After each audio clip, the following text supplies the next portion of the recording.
Hi folks, welcome to the Prepared Homestead. This is Travis. Thank you all for stopping by to watch. It's a very, very busy news day. I'm sure a lot of you already know a lot of what's going on, but we've got a lot to unpack here. Plus, there's some other things that I wanted to talk about, not specifically related to the news today. So this is not a one-hit, one-topic video. So stick with me and try to keep up because there's just a lot to unpack. Before I get into all the news and stuff going on, there's a couple little announcements. Number one, I'm not going to talk too much today about what I talked about this morning with Russia and Poland, maybe just a little bit. I clarified some things and I went deeper into some things over on my locals channel today. If you would like to subscribe to that, I am running a special for this fall, $1 off. It's normally $3 a month membership. It's now $2 a month. You can sign up, try it out for a month. If you don't like it, it's $2, but it's a good deal. And I post videos over there all the time, and I do news updates and more personal things. But I go into that of, was it a false flag? Was it, Russia's intentional? How Trump has reacted to it, how America's reacted to it, what may be happening. But anyways, you can go over to that. Second thing, this is the brighter side of this video because the rest of it's not going to be too positive. Everybody's favorite soap lady, Sarah the soap lady. I had a birdie whisper in my ear that today is her birthday. She makes the best soap that you can buy, in my opinion. And so try to, if you can, wish her a happy birthday. You know what I think would be great is if everyone that watched this video went over there and bought 1 bar of soap. You don't have to buy a lot, just buy 1 bar of soap. It might overwhelm her if everyone actually did it. $7 a bar. They're large bars. They're not them little small ones that you see people make. These are the big ones, and it's the best soap you've ever used. It's all natural, all healthy, beef tallow, handmade soap. Go over there and buy a bar of soap. That'd be her birthday present, $7 bar of soap. But if you can, wish her a happy birthday. She's my wife's best friend, good friend of mine too. But she's pretty amazing person. So wish Sarah the soap lady, happy birthday. All right, so now on to the sad stuff. Hour and a half, 2 hours ago, I think it was reported that social media conservative influencer Charlie Kirk was shot at an event in Utah. Probably most of you already know this. The news reports were going back and forth, as mostly happens in these types of things. I tell you all the time, when something big happens, don't, just hold back a little bit because it's going to be all over the board for a little bit until it kind of settles. First, they said they got the shooter, they captured him. Now they're saying they don't. It's a very graphic. Of course, I'm not going to show any pictures or video of it, but you can find them online. It's extremely graphic. It doesn't look good. Initially, the reports were saying that he didn't make it. And then about an hour or so ago, saying that he was making it, that he was doing fine. And just probably 3 or 4 minutes before I started recording this video, multiple fairly reputable online news sources were saying that it was being reported that he has passed away finally from his succumbed to his, I don't mean finally, but has succumbed to his injuries. This one is gonna, because it was so public, and some of you may not even know who he is, but he was a pretty public figure online on the social media realm. And there's going to be some backlash. Already people calling for civil war. The left I've seen so many people on the left saying it's great, cheering it on. So we'll see what happens. Also today, about the same time, there was another school shooting in Colorado. Another school shooting, and this one was in Colorado. Latest reports is a couple of children were shot. I don't know if they've survived or not. Yes, our nation's getting more and more violent. And like I warned you a couple weeks ago, we're going to start, there's going to be so much pressure, even if the Trump administration doesn't want to do anything about it. I think they're going to be pressured. They have to do something when it comes to controlling of firearms. So I would just be ready for that. They've already said that they're thinking about banning guns for transgenders. Maybe they'll, who knows what'll happen. Anyway, so that's going on. Then the school shooting happened. The stuff with Russia and Poland, it's getting bigger. Sweden is moving air defense systems down into Poland. Trump posted today saying, what in the world was Russia's deal? You know, here we go kind of thing. Yeah, it could have been a false flag, but it doesn't really matter at this point. What matters is the reaction to it, how the NATO and all of them react to it. It's kind of like with COVID. It didn't really matter how bad COVID was. What mattered is how the people in the government reacted to it. Remember, we've had that conversation many times. So there's that. I'm sure there's a bunch of other stuff that's happened today that was really bad. I know that the NASA, your favorite government agency, NASA announced that today that they may have discovered life, or at least the resemblance of life, on Mars. Some biomatter in a rock could have resembled maybe its ancient biomolecular organism or something like that. The world's getting to be a bad place, folks. It's been a bad place for a long time, but I'm telling you, when I say it's getting, I mean we're talking bad. And you may be one of those ones that gets in the comments and say, oh, this is fear mongering. Oh, you're just blowing things out of proportion. Whatever. Go right ahead with that stuff. But someday you're going to wake up and wish you had gotten a little bit more prepared. Some of you are out there watching channels like mine for entertainment, or so that you can troll and make fun of them. Someday you're going to wake up and you're going to regret not doing anything about it, about getting yourself prepared. Because days are running real short on how much longer you have. I don't know what else to say about that.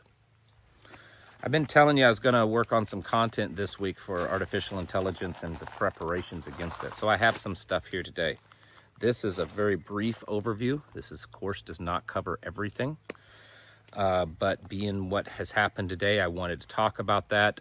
We'll probably pick this topic up again later on in the week. It's only Wednesday, so we've got time. Unless the world falls apart before the weekend hits. Also in the news, the probability of Israel striking another nation, another country within the next 24 hours is extremely high.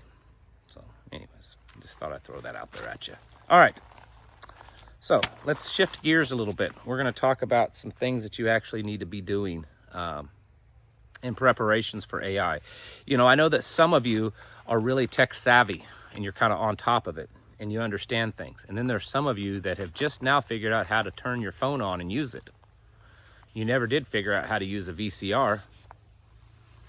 So you don't know what in the world you're supposed to do. Some of this may go over your head, but if you don't understand some of the tech talk or things in it, and I don't go really deep in this list, not at all, but if you don't understand it, you need to find someone that does. Maybe a grandchild, maybe someone in your church group or your prepper mag or something, and start asking them. And you don't have to understand it all, but if someone else does, maybe they can do some things for you.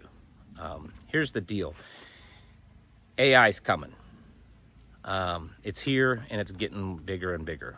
It's still in a controllable way, but it could eventually become artificial general intelligence and be matched up with, you know, these supercomputers.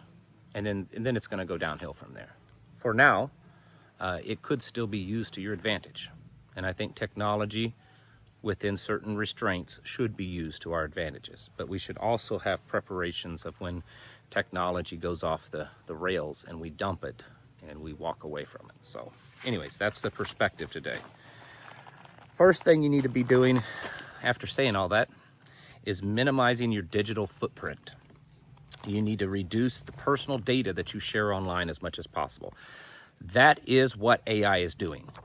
It is a language learning system, which means all it is doing right now, it is consuming every bit of data that it can out there, and it's trying to process that and figure out how to use it. So if you can limit the amount of your data that you're giving it, then there's less of you that AI and the governments that control it will be able to have access to. So start reducing the amount of data that you put out there.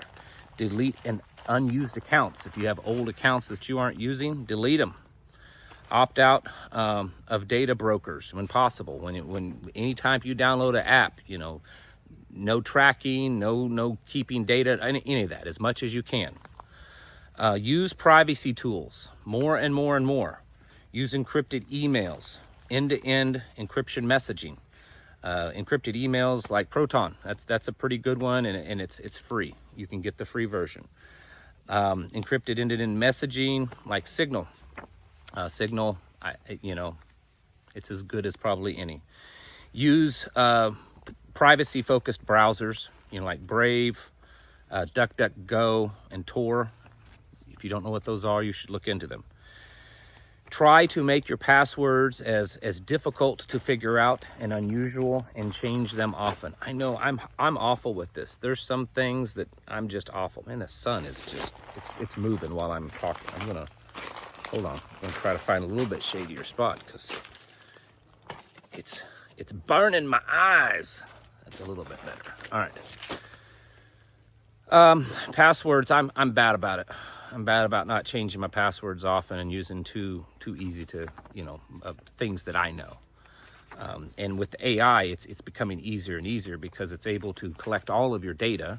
If you're like, oh, I use the name of my nephew and the date of birth of my, uncle, and AI is collecting all this data from you, and then it's testing those passwords. It's capable, millions of them, maybe even a second or minute. And so it won't take long to figure out. It's kind of like credit cards. Credit cards nowadays, it's not so much that people are stealing your credit card number or stealing your credit card. There's AI-driven software programs that can just sit there because there's only so many possible numbers. And it just sits there and it's just rapidly rolling through all these possible numbers before it gets a hit. So it's not even about securing your credit card information anymore. Use two-factor authentication everywhere you can. Some of you know what that is. When you log into something, you set up an additional app. There's authentication apps, and so it has to send a number to that app, and you open that app up and it shows you the number, and then you go back over to the website and you put that number in. There's also authenticator keys, security keys. One of them is YubiKey. I've not tried it. I've heard it's pretty good. If some of you know a little bit more about it, is it worth it? But it's a little USB card stick thing. You stick it in your computer and it has security on it so that it will authenticate who you are. Something like that. Air gapping critical data. What that means is having critical data on a computer that is not in any way, shape, or form connected to the internet. Maybe it's an old computer. Or just maybe it's a computer that it's not plugged in to the internet, and the Wi-Fi card I would remove it. I would just remove it. But have it disabled to where it's not capable of connecting to the internet. So you're having to manually put the stuff in. Whether it be, a USB disk, a CD-ROM. I mean, I've still got a computer that way. And to hold your data, critical data, on something like that it's not capable of that computer being hacked unless it's right there in front of it. You have to physically be there to hack it. Understand the capabilities of AI. Learn what AI can do. You don't have to become an IT expert, but get out there and try to learn a little bit about what artificial intelligence is. It's not some Terminator robot. I mean, it probably will be someday, but it's not right now. Dadgummit, that sun's moved again. It's just, I can't, I'm running into it, not away from it. But anyways, you guys are all cool, so you don't mind the unprofessional. I had someone that said, oh, your videos after all these years should be more professional. I have no desire to make those kind of videos, okay? That's not me. I don't care if I do this another 10 or 20 years. You'll probably still get the same kind of videos. I'm not hiring some camera crew and buying a $15,000 camera to make my videos. It's just me, and this is what you get. Anyways, understand how AI works. That's going to be helpful. If you understand it, and then it can kind of give you an idea of what it is capable of and what it is not capable of. Right now, AI is not God. It never will be, but it's not in a deity-like kind of being where it can just do anything and everything, and it knows anything and everything. It's not. And so understand its capabilities and how to make that work in your favor. Also, be skeptic. of anything that you see online. Be skeptic of videos, of pictures, of news reports, of audio recordings, voicemails on your phone. A healthy dose of skepticism will help you out. So be skeptical, because it could be AI. Try to verify through multiple sources that something is real. Go analog, non-digital as much as possible. I've been telling you this for years. Have paper maps, printed contacts, offline copies of everything. Go to the office store and get you one of the old-fashioned little notebook, date book, contact, address book. Put people's actual physical phone numbers and addresses and emails in there. Don't just keep them on your phone. Get copies of things, make copies of things, have actual books and actual maps. A couple of years ago, my wife and I invested into, at the time for us, it was a pretty expensive printer. It's a business grade printer that's called a tank printer. So there's not an actual cartridge. You get the loose liquid, and you put it in there. And it's capable, I can print 7,000 to 9,000 pages before I have to refill it. And to refill that ink, it costs me $20. So I'm mostly just out paper, and it prints great. It prints it fast. Between homeschooling, having this, doing all the local stuff we do in the community, the classes that I teach and stuff, we do a lot of printing, and then also prepping. So we opted to purchase a commercial grade printer. I think it was like $700-800, and it's worked great for us. We print lots and lots of books. We just because you can find stuff, PDFs and stuff. So we print books, we print things, and we keep them, we save them. Something you should think about. I just mentioned that was my next thing I was going to mention. I always work ahead of my notes. So printing off first aid books and survival guides and things like that. You can find a lot of that online, PDFs, free. And then do old school type of skills, which I tell you all the time. Learn how to do things without tech. Learn how to build a house without tech. Everyone nowadays uses battery, the drills and the sanders and the saws and everything's all this battery stuff. Can you do it without that? Can you build something without your DeWalt drill and battery packs and all that kind of stuff? Yeah, those are nice, but can you do it without that? Maybe you should learn to do it without that. Don't put all your tech eggs in one basket, meaning, don't use the cloud that much. That's one thing, the internet, the cloud. That's the big thing now. Everything's on the cloud. Software, you don't even purchase software anymore. You rent it, you lease it basically for a month or for a year, and you don't even get the actual software. You just log into the internet and you save all of your stuff on the cloud. That's not good. It's not good at all. Don't be saving critical stuff on the cloud, because I'm telling you, it's not safe. I don't care what they tell you. I don't care how much Microsoft and Google tells you that their clouds are safe. They're not. I don't care. And then last thing I'm going to mention on this, because I'm running late in this video, is have plans for like EMPs, Faraday cages, when things go dark. Do that kind of stuff. I'll get into things like comms and other stuff later in another video, but I'm telling you, we need to start having a plan, and then money and digital money and all that. We'll do that in another video. I was going to do that in a whole video, but all this other big stuff happened today. Folks, it's serious. You need to get yourselves ready, because the world is rapidly falling apart. And if you can't see that, then I probably can't help you. I guess just keep watching for the entertainment value of it. But someday you're going to wake up and it's going to be bad for you. Get your houses in order. Go say hi to Sarah the soap lady, and maybe even purchase a bar of soap from her. If you want to know more about what I felt today, the details of my opinions of Russia and all that, you can go watch the Locals video. There's a link down in the comment section. But prepare yourselves mentally, physically, and spiritually, because you're going to need it, folks. Thanks for watching. Catch you in the next video.